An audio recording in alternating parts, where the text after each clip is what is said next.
Part 1. A Cornish Encounter. Chapter 1. A Cornish Summer. The Cornish summer stretched its golden arms across the rugged peninsula. Sapphire waters kissed the sandy shores, their rhythmic cadence a soothing balm to the soul. A gentle breeze, laden with the scent of salt and wildflowers, carried the promise of endless days. High on a cliff, a manor house stood, a testament to centuries of weathered grandeur. Its gray stone facade mirrored the tumultuous sea, while its interior held the warmth of hearth and home. A young woman named Elara found solace within these walls. Her days were filled with the gentle rhythm of country life, tending to her garden, playing the pianoforte, and losing herself in the pages of forgotten novels. Yet, a restlessness stirred within her. The vast expanse of the ocean called to her spirit, promising adventures beyond the horizon. She yearned for something more than the quietude of her existence, a longing as vast and endless as the sea itself. Chapter 2. The Cornish Manor.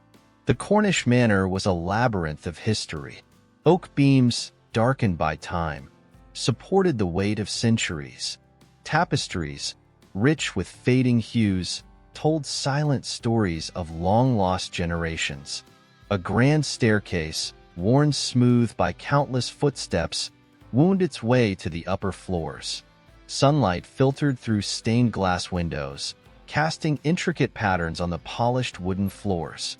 In the heart of the house, a vast library held countless volumes, each a world waiting to be explored.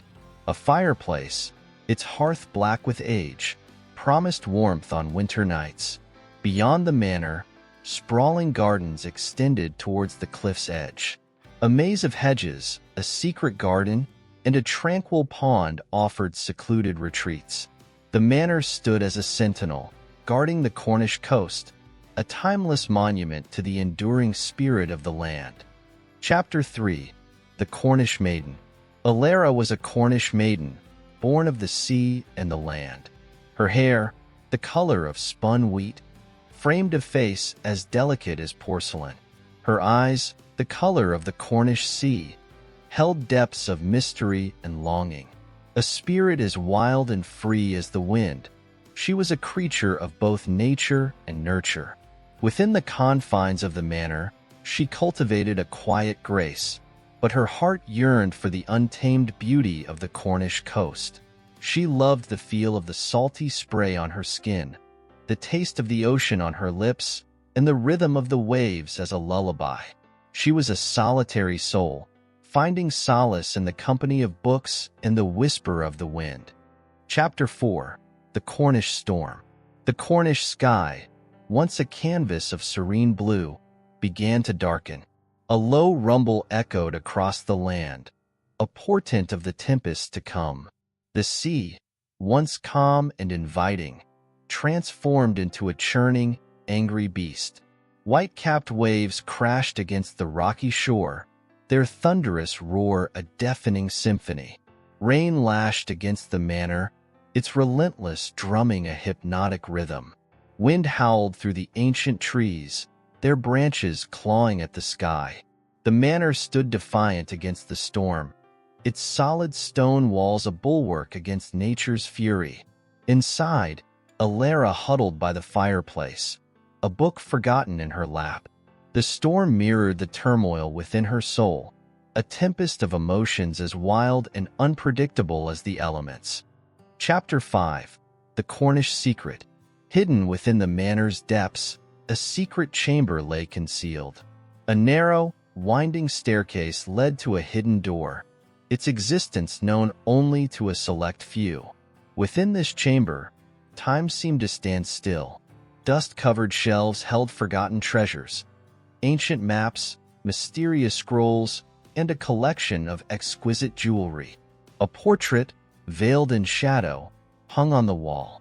The subject, a woman with eyes as deep as the Cornish sea, held a haunting beauty. A diary, its pages yellowed with age, lay open on a small desk. Its words, written in an elegant script, hinted at a life filled with passion, heartbreak, and a secret that spanned generations. Part 2. A London Season. Chapter 6. The London Arrival. The city of London unfolded before Elara, a vast, sprawling metropolis of brick and stone. A world away from the Cornish cliffs, it was a place of towering chimneys, bustling streets, and an energy that was both exhilarating and overwhelming. Her arrival was marked by a cacophony of sounds: the clatter of horse-drawn carriages, the cries of street vendors, and the distant hum of industry. The air was thick with the scent of coal smoke and human activity. As she stepped from the carriage, the weight of the city seemed to press down upon her, a heavy cloak of anonymity. Chapter 7. The London Ball. A world of satin and silk, of diamonds and pearls, unfolded before Elara. The ballroom was a gilded cage, pulsating with a life of its own. Chandeliers cast a magical glow, transforming the room into a celestial expanse. The orchestra, a symphony of strings and woodwinds, filled the air with a seductive rhythm. Couples glided across the polished floor, their movements a graceful ballet. Elara watched from the periphery, a solitary figure in a sea of glittering humanity. Her simple gown, though elegant, paled in comparison to the extravagant attire of the other guests. She felt a pang of isolation, a stark contrast to the warmth of her Cornish home. The scent of jasmine and orange blossom filled the air, a heady perfume that mingled with the acrid tang of candle wax. Laughter, whispers, and the clinking of champagne glasses created a constant hum of activity. Elara found herself lost in the spectacle, a silent observer of a world that seemed both alluring and unattainable. The night wore on, a relentless procession of introductions and forced smiles. She met titled gentlemen with practiced charm and debutantes with vacant eyes. Their conversations were as superficial as the shimmering gowns they wore, offering little respite from the overwhelming sensory overload. As the night drew to a close, exhaustion crept into Elara's bones. The ballroom, once a dazzling spectacle, now seemed like a gilded prison. She yearned for the solitude of her room, a place where she could escape the relentless demands of society. Chapter 8. The London Scandal. A whisper, carried on the breath of scandal, swept through the ton. It was a name dropped in hushed tones, a scandalous tale embroidered with each retelling. Elara, caught in the undercurrent, felt the city's pulse quicken with a feverish intensity. Newspapers, with their stark headlines, painted lurid pictures of deception and betrayal. Society matrons fanned themselves dramatically, their eyes sparkling with malicious glee. Young debutantes giggled behind their fans, their innocence a fragile veneer. Elara, a solitary figure in this tempest of gossip, found herself increasingly isolated. Invitations dwindled, replaced by pitying glances and averted eyes. The once glittering world of balls and assemblies transformed into a gilded cage, suffocating in its own toxicity. The man at the heart of the scandal, a titled aristocrat with brooding eyes and a reputation for reckless abandon, became the object of both fascination and revulsion. Rumors swirled around him like a tempest, each one more sensational than the last. Elara, from the quiet sanctuary of her rented townhouse, watched the drama unfold with a mixture of fascination and repulsion. The city, once a dazzling spectacle, had become a grotesque caricature of itself. A sense of disillusionment crept into her heart, a cold realization that beneath the veneer of elegance and refinement lay a world of cruelty and manipulation. Chapter 9. The London Pursuit. A shadow fell across Elara's world. A man, his identity cloaked in mystery, emerged from the swirling vortex of scandal. His eyes, dark and intense, held a promise of both danger and intrigue. A silent pursuit began, a game of cat and mouse played out against the backdrop of the city. He appeared in fleeting glimpses, a phantom in the crowded streets, a shadow in the dim corners of taverns. His presence was a constant undercurrent, a reminder of the precarious nature of her existence. Fear and fascination warred within her, a tempestuous dance of emotions. She sought refuge in the labyrinthine streets, losing herself in the anonymity of the crowd. Yet, the city, once a source of solace, became a claustrophobic prison. Every alleyway was a potential hiding place, every shadow a harbinger of danger. The pursuit was a relentless tide, pulling her deeper into a world she did not understand. The lines between hunter and hunted blurred, as she found herself caught in a web of deception and desire. With each passing day, the city transformed, its familiar streets cloaked in a sinister guise. The man, a phantom in the night, remained an enigma. Was he her savior, her tormentor, or something more complex? The answer, like the city itself, was shrouded in mystery. Chapter 10. The London Confession. A late-night encounter in a dimly lit tavern revealed truths as potent as poison. The man, his identity still shrouded in shadow, spoke in hushed tones, his voice a low rumble in the smoky atmosphere. His words were a confessional, a dark tapestry woven with threads of betrayal and desire. A tale of ambition and desperation unfolded, a sordid drama played out against the backdrop of a corrupt society. The man, a puppet master of shadows, revealed himself as a pawn in a dangerous game. His confession was a desperate plea, a cry for redemption, or perhaps a final act of defiance. Elara listened, her mind a whirlwind of emotions. Sympathy warred with fear, compassion with distrust. The man before her was a complex enigma, a creature of darkness with a flicker of humanity. His words painted a portrait of a world far removed from her idyllic Cornish existence, a world where morality was a luxury and survival a brutal necessity. As the night deepened, the confession reached its climax. A name, spoken with a mixture of reverence and contempt, echoed in the silence of the tavern. It was a name that sent a shiver down Elara's spine, a name that connected the disparate threads of her London experience. The city, once a labyrinth of intrigue, now seemed a stage set for a tragic play. With the confession complete, a heavy silence descended upon the tavern. The man, his purpose served, slipped back into the shadows. Elara was left alone, her mind racing, her heart pounding. The city, once a distant, imposing entity, had become a personal battleground. The game had changed, and she was no longer a mere spectator. Part 3. A Cornish Reunion. Chapter 11. The Cornish Return. The Cornish coast, once a comforting embrace, now held a promise of sanctuary. Elara returned, her heart heavy with the weight of London's shadows. The familiar landscape, once a source of solace, was now a canvas upon which to paint a new chapter of her life. The manor, with its weathered grandeur, seemed to welcome her back with open arms. The salty tang of the sea air, the rhythmic crash of waves, and the whisper of wind through the ancient trees were a balm to her weary soul.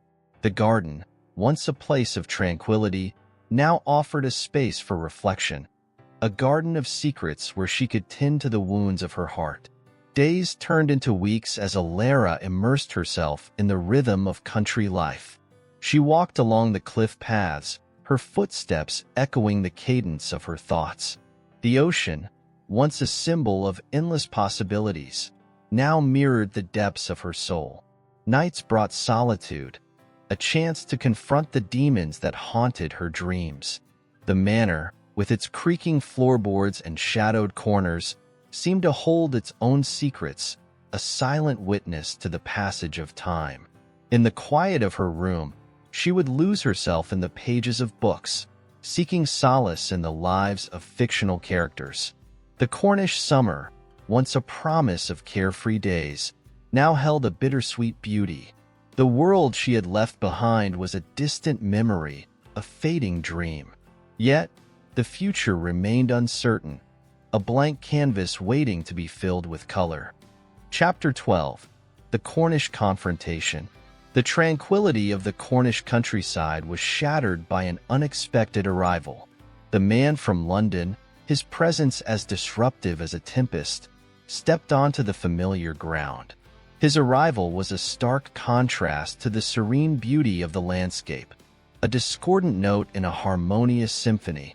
Elara, caught off guard, found herself facing a confrontation as inevitable as the tides.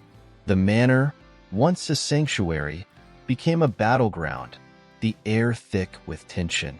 The Cornish coastline, usually a source of comfort, now seemed to mirror the turmoil within her. The man, a specter from a past she had tried to bury, stood on the precipice of her world. His eyes, dark and penetrating, held a mixture of determination and vulnerability. The Cornish landscape, with its rugged beauty, provided a stark backdrop to their silent confrontation. As the day wore on, the tension between them intensified. Words were unnecessary, their gazes speaking volumes. The manor, with its history etched into its walls, seemed to hold its breath, a silent witness to the drama unfolding within its chambers. The Cornish sun began its descent, casting long shadows across the land. As darkness enveloped the manor, the confrontation reached a crescendo. The man, a ghost from the past, stood as a looming presence, a reminder of a life she had tried to escape. Elara, her spirit fortified by the resilience of the Cornish land, faced him with a newfound strength. Chapter 13. The Cornish Betrayal. The Cornish night, once a comforting embrace, now held a chilling darkness. Betrayal, as sharp as a knife, sliced through the heart of the manor. The man, a chameleon who had shifted from ally to adversary, revealed his true colors under the cloak of darkness. A secret, buried deep within the manor's history, was unearthed, a venomous serpent slithering from the shadows. The Cornish coastline, once a symbol of steadfastness, now seemed to mock Elara's trust. The ocean, with its relentless rhythm, seemed to echo the betrayals that had shattered her world. The manor, a sanctuary turned prison, held the echoes of shattered dreams. Its once comforting walls now felt cold and unforgiving. The garden, a place of solace, was transformed into a desolate wasteland, a barren reflection of Elara's shattered heart. The man, a phantom of deceit, vanished as mysteriously as he had appeared. The Cornish landscape, once a source of strength, now seemed indifferent to her suffering. The world, once filled with color, had been drained of its vibrancy, replaced by a monochromatic palette of despair. Solitude, once a refuge, now became a desolate island. The future, once filled with hope, was now a void, a chasm of uncertainty. The Cornish night, with its inky blackness, mirrored the darkness that had crept into Elara's soul. Chapter 14. The Cornish Redemption. A dawn of reckoning broke over the Cornish coast. The sea, once a mirror of despair, now held the promise of renewal. Elara, her spirit bruised but unbroken, emerged from the shadows of betrayal. The manor, a silent witness to her pain, stood as a symbol of resilience. With a newfound determination, she embarked on a path of redemption. The garden, once a desolate wasteland, became a canvas for rebirth. With tender care, she nurtured the land, tending to the flowers as if they were wounded souls. The manor, room by room, was transformed, a physical manifestation of her inner healing. The Cornish cliffs, once a haunting reminder of isolation, now became a source of strength. The wind, once a mournful whisper, carried the promise of a new beginning. The ocean, with its endless rhythm, offered a constant companion, a reminder of the enduring power of nature. With each passing day, Elara found solace in the rhythm of the tides. The manor, once a prison, became a sanctuary, a place of healing and growth. The Cornish countryside, with its vibrant hues, began to seep into her soul, reawakening a sense of wonder. The past, while not forgotten, was relegated to the shadows. The future, once a void, began to fill with hope. Elara, reborn from the ashes of betrayal, stood tall, a testament to the indomitable spirit of the human heart. The Cornish sun, a golden orb, cast its warm embrace upon the land. And as the day drew to a close, Elara stood on the cliff's edge, her silhouette a solitary figure against the vast expanse of the sea. In that moment, she found peace, a sense of wholeness that had been elusive. Chapter 15. The Cornish Promise. A new dawn broke over the Cornish peninsula, heralding the birth of a transformed Elara. The manor, once shrouded in shadows, now glowed with a warm, inviting light. The garden, a testament to her resilience, was a riot of colors, a celebration of life. The Cornish sea, always a constant presence, mirrored the newfound strength within her. Its rhythmic pulse was a heartbeat, a reminder of the enduring power of nature. With every inhalation of salty air, she felt a connection to the land, a sense of belonging that was profound and unwavering. The future, once uncertain, now held the promise of endless possibilities. The world, no longer a daunting expanse, was a canvas upon which to paint her dreams. The Cornish countryside, with its rugged beauty, was a source of inspiration, a muse that ignited her creativity. Love, once a distant memory, began to stir within her heart. It was a love born of resilience, of a spirit tempered by adversity. It was a love for life, for the land, and for the woman she had become. As the sun climbed higher, casting its golden rays across the Cornish landscape, Elara stood on the cliff's edge, her heart filled with a sense of peace and purpose. The manor, her sanctuary, was a testament to her journey, a symbol of her triumph over adversity. With a deep breath, she embraced the future, a future filled with hope, love, and the enduring spirit of the Cornish land. The promise of a new beginning was written in the language of the sea, etched into the heart of the Cornish coast. And so, the story of Elara, the Cornish maiden, continued, a tale of resilience, redemption, and the enduring power of the human spirit.